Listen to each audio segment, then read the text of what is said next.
There are places the living dream of, and places the dead remember. And then there's Dreskenwald.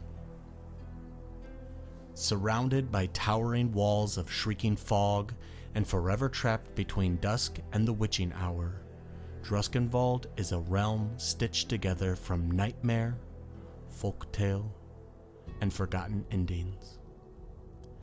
It is not quite an afterlife, and not quite a world. Souls arrive here by accident, by bargain, or by failing to die properly, reborn into strange new folk who call this sinister land home. Above it all hangs the crooked moon, an eternal crescent, pale and jaundiced, bearing the face of a grinning witch. Her smile never changes, her eye never closes.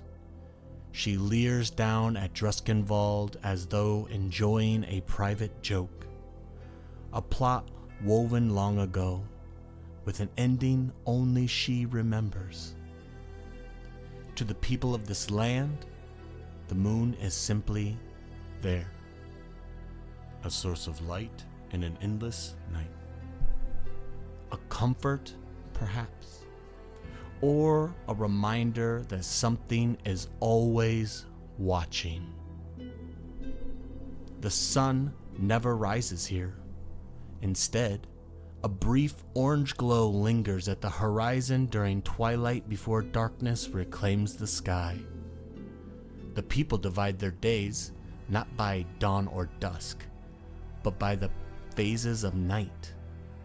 From the soft uncertainty of the twilight hour through the creeping dread of the witching hour, when most of the terrible things are said to walk openly. Dreskenwald itself exists as a crescent-shaped landmass cradled by a dark, rolling sea. Mountains loom to the north and south like broken teeth, enclosing a vast valley that makes no sense to mortal geography.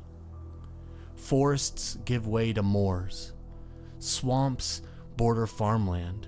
Snow lies a stone's throw away from the desert.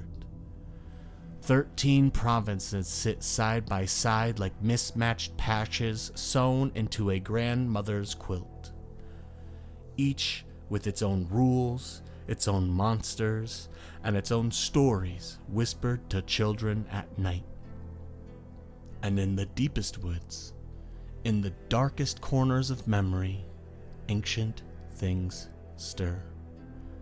Things even the Lord of the land has forgotten. Tonight, our story turns towards Enoch, a rustic province of rolling farmland and gentle hills. Enoch stretches for miles beneath the crooked sky, its fields laid out like a great patchwork quilt, stitched from grain, vine, and orchard.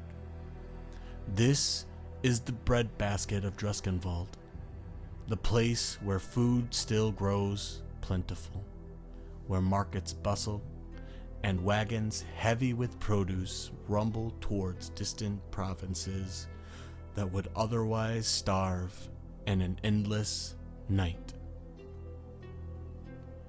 Crystal clear rivers wind through the land, threading between hedgerows and humble woods. Their waters are faintly enchanted, humming with old green magic, a primeval power that seeps into the soil and seed alike. Here, crops grow unnaturally large and impossibly fast. If one stands still long enough, they can watch vines creep, stalks rise, and fruit swell beneath the moon's watchful grin.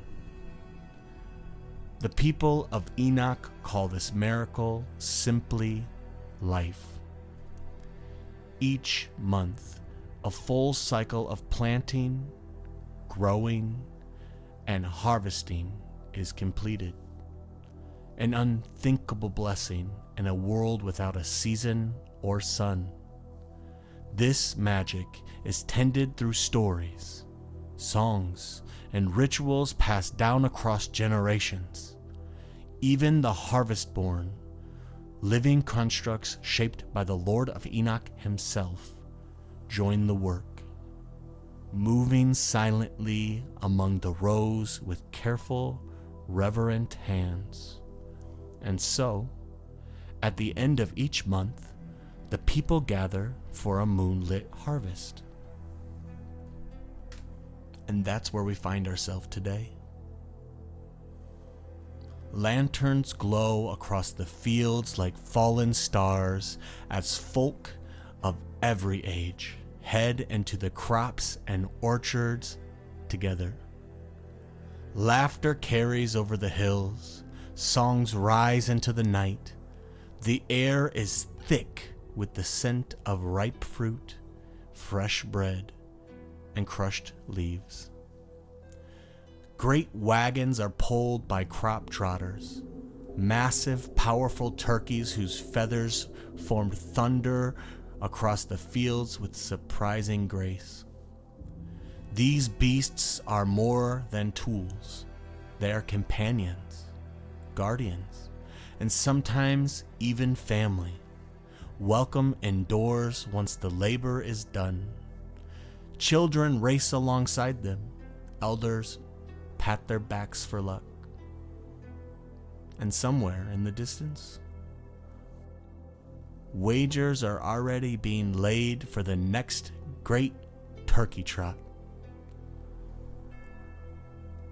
From the highest rise in the land, Pumpkin Hill watches over the celebration. Its packed earth streets and wooden halls glow warmly. And from Harvest Home Hall to the Candlewick Tavern, music spills into the night. It is said that on evenings like this, Muthelsai himself, ancient lord of Enoch, golden eye and black furred, might wander amongst the people, humming harvest songs so old that even the crops seem to sway.